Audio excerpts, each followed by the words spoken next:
ఈరోజు దేవుని వాక్యము. తన యందు భయభక్తు గల వారి కోరిక ఆయన నెరవేర్చును. వారి మొర ఆలకించి వారిని రక్షించును. కీర్తనలు 145:19. ప్రభువు మనతో మాట్లాడుతున్న మాట. మన కోరిక ఆయన నెరవేరుస్తానంటున్నాడు. మన ప్రార్థన ఆలకిస్తానంటున్నాడు. మనలను రక్షిస్తానని కూడా మాట్లాడుతున్నాడు. అయితే మనము ఆయన యందు భయభక్తులు కలిగిన వారమై ఉండాలని మనకు తెలియజేస్తున్నాడు. ఎవరైతే దేవుని యందు భయభక్తులు కలిగి ఉంటారో వారి కోరికలు నెరవేర్చబడతాయి, వారి ప్రార్థనలు ఆలకించబడతాయి, వారు రక్షింపబడతారని బైబిల్ చెప్తుంది.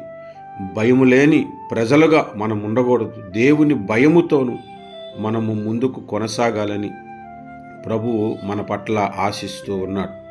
కనుక ఎల్లప్పుడూ ఆయన భయముతోనే మనము ముందుకు కొనసాగినట్లుగా, ఆయన వాగ్దానములను స్వతంత్రించుకున్నట్లుగా ప్రార్థన చేద్దాము.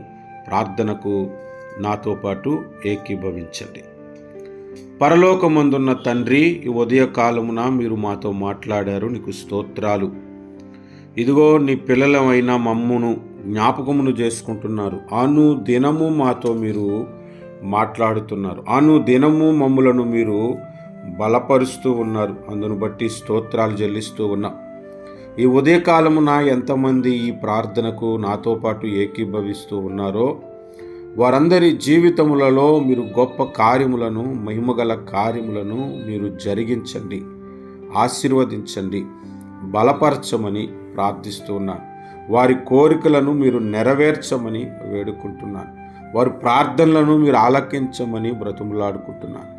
వారికి ఉన్న సమస్యల నుండి, ఇబ్బందుల నుండి, శోధనల నుండి, వ్యాధుల నుండి మీరు రక్షించమని ప్రార్థిస్తూ ఉన్నాను.